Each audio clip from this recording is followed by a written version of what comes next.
오늘의 말씀은 사도행전 7장 54절에서 8장 3절까지 말씀을 보도록 하겠습니다.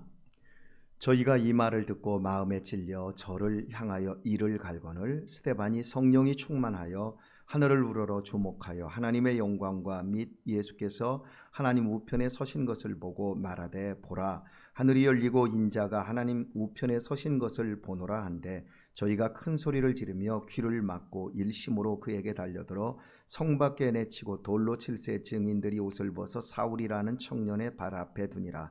저희가 돌로 스데반을 치니 스데반이 부르짖어 가로되 주 예수여 내 영혼을 받으시옵소서 하고 무릎을 꿇고 크게 불러 가로되 주여 이 죄를 저들에게 돌리지 마옵소서 이 말을 하고 자니라. 사울이 그의 죽임당함을 마땅히 여기더라. 그날에 예루살렘에 있는 교회에 큰 핍박이 나서 사도회에는 다 유대와 사마리아 모든 땅으로 흩어지니라.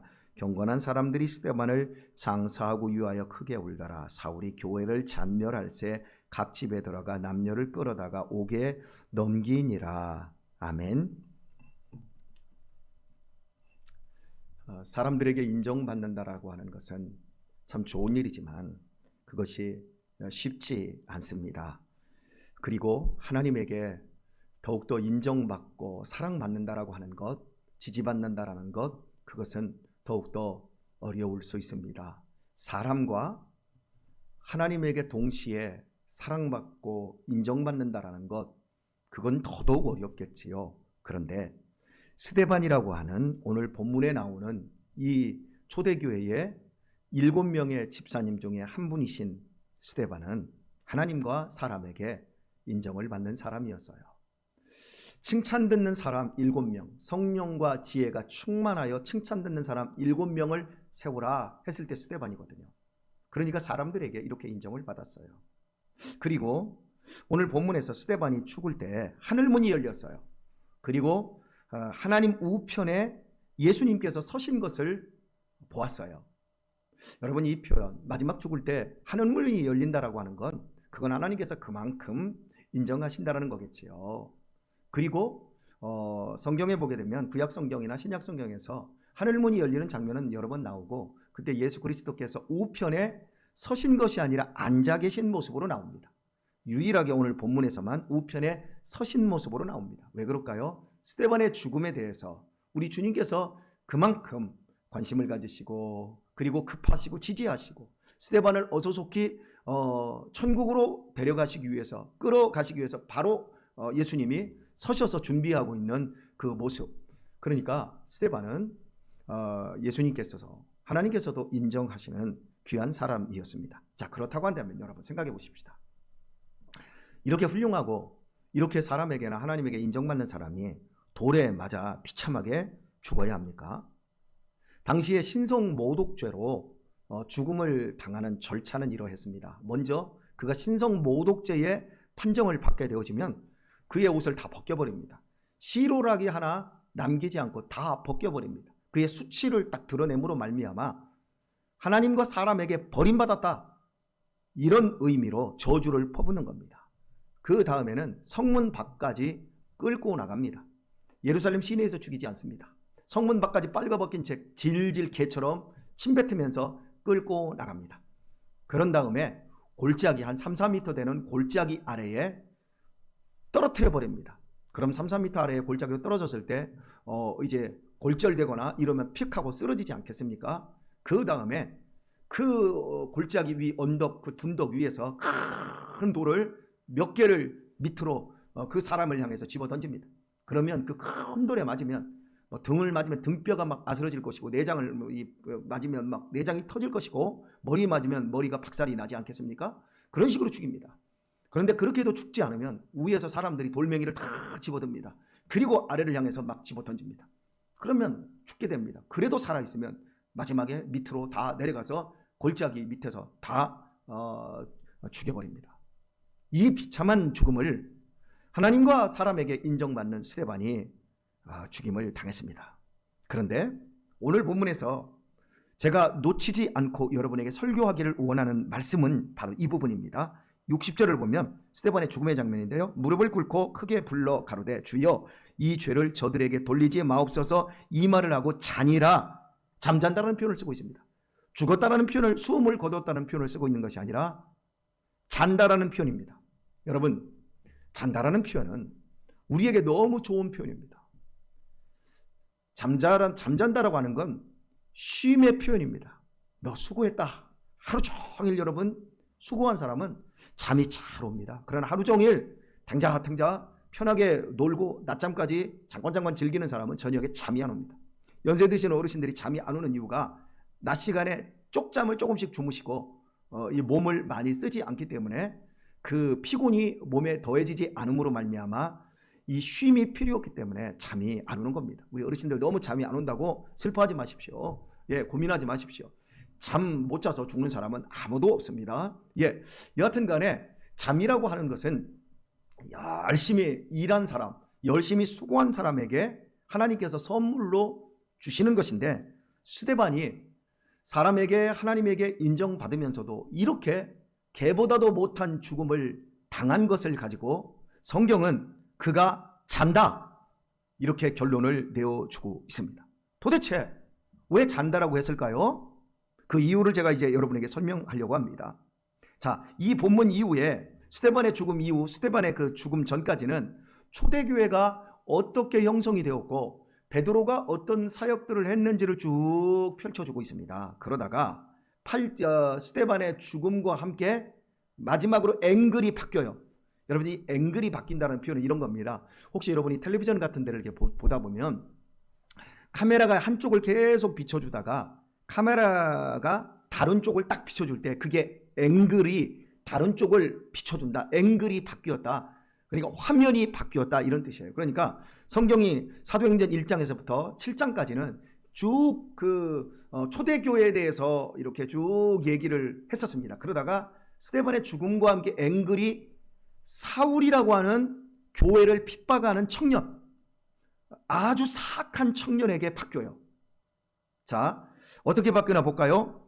이 말을 하고 자니라. 그 다음에 사울이 그의 죽임당함을 마땅히 여기더라. 사울이 누군지도 몰라요.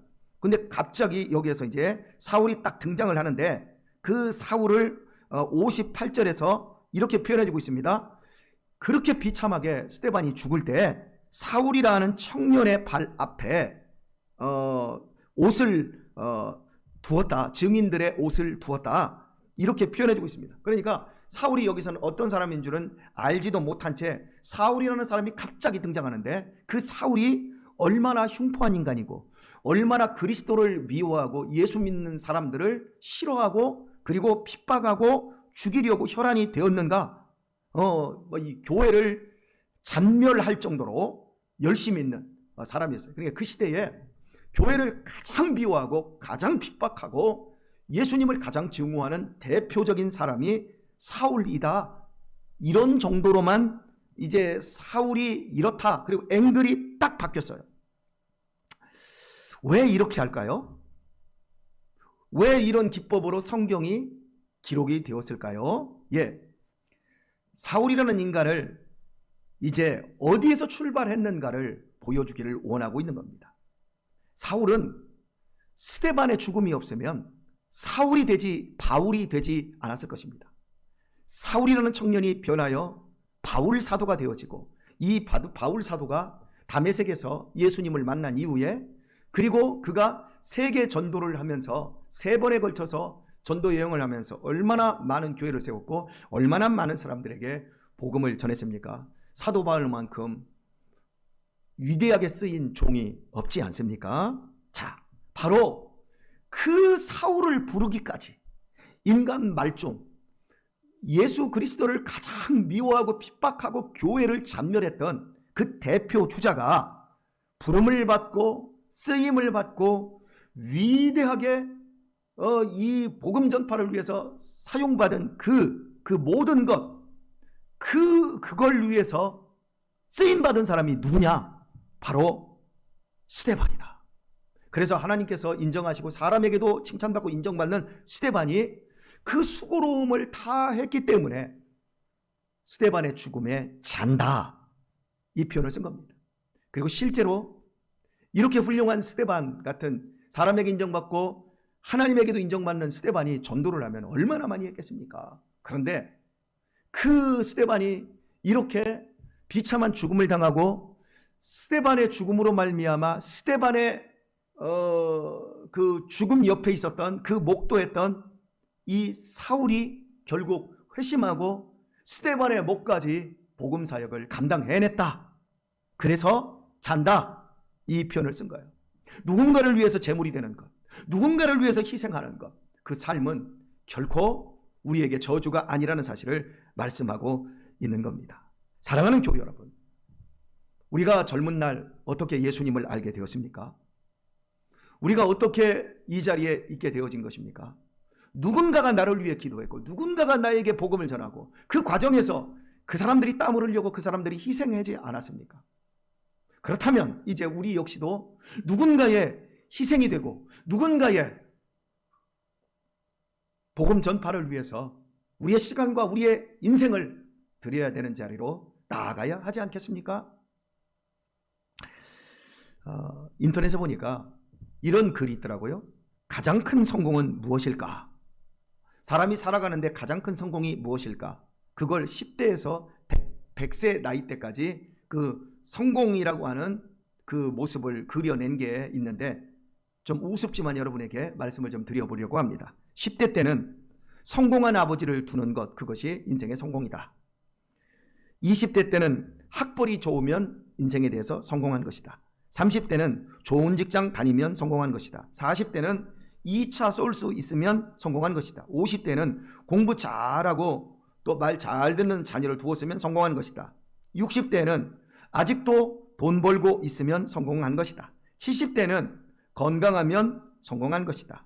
80대는 본처가 밥 차려주고 있으면 그 밥 먹고 있으면 성공한 것이다. 90대는 전화 오는 사람이 있다면 성공한 것이다. 100세 때는 아침에 눈 뜰 수 있으면 성공한 것이다. 이렇게 말하고 있습니다. 사랑하는 성도 여러분, 이것이 성공입니까? 이것이 전부일까요? 누군가를 짓밟고 성공적인 삶을 사는 것이 과연 성공일까요? 서로 나누고 나눠 먹을 것을 내 혼자의 능력과 힘으로 다 움켜쥐고 그리고 아슬아슬하게 100세의 아침에 눈 뜨면 그게 성공한 인생일까요? 여러분, 그렇지 않습니다. 오늘의 말씀을 맺겠습니다. 사람에게 인정받는 사람이 되십시다. 하나님에게 인정받고 칭찬받는 사람이 되도록 하십시다. 거기까지 아멘이지요? 그렇다면 이제 우리 스데반처럼 우리의 남은 생애를 사울의 희생제물이 된 것처럼 자신을 딛고 위대한 복음 전파를 위해서 쓰임받은 이 사울을 양산해낸 스데반과 같은 삶을 살아야 할 것입니다. 누군가 여러분의 기도가 필요한 사람이 있습니다. 여러분의 사랑이 있어야 살 수 있는 사람이 분명히 있습니다. 여러분의 희생이 필요한 공간이 분명히 있습니다. 가깝게는 내 남편, 내 아내, 내 자녀들이 지금 내 인생의 재물됨으로 말미암아 인생을 살아가고 버티고 있습니다. 여러분, 그걸 넘어서 나보다 악하고 나보다 한심한 인생을 위해서 우리 모두 희생제물이 될 수 있다면 그 사람 성공적인 인생 아니겠습니까? 사랑하는 교회 여러분, 이 교회에서 나를 통해서 누군가가 예수님을 믿고 누군가가 힘을 얻고 누군가가 하늘의 소망을 발견할 수 있다면, 그렇게 만들어줄 수 있다면 여러분, 분명히 나는 성공적인 인생이 되어지는 것입니다. 우리 그렇게 살아야 됩니다. 우리의 인생이 지금 얼마 남았습니까? 내 지금 나이가 어떻습니까? 언제나 누군가를 밟고 누군가가 나한테 해주기를 원하는 그런 삶이 아니라 이제 우리의 남은 생에 나를 통해서 누군가가 나를 벌거벗겨도 누군가가 나에게 돌을 던진다 할지라도 그런 사람들이 바로 나를 통해서 예수님을 알게 되어지고 하늘의 비전을 함께 나눌 수 있게 되는 그 자리로 나가도록 우리 이러한 제물로 인정되는 사람이 되어야 되지 않겠습니까? 나를 선물로 주는 사람이 되어야 되지 않겠습니까? 예, 오늘 하루도 바로 그런 생각에 눈을 뜨시고 우리의 남은 시간들을 이런 아름다운 스데반과 같은 제물로 하나님 앞에 드려지고 사람들 앞에 드려지고 교회 앞에 드려지는 우리 모든 성도님들이 될 수 있기를 우리 주 예수님의 이름으로 축원드립니다.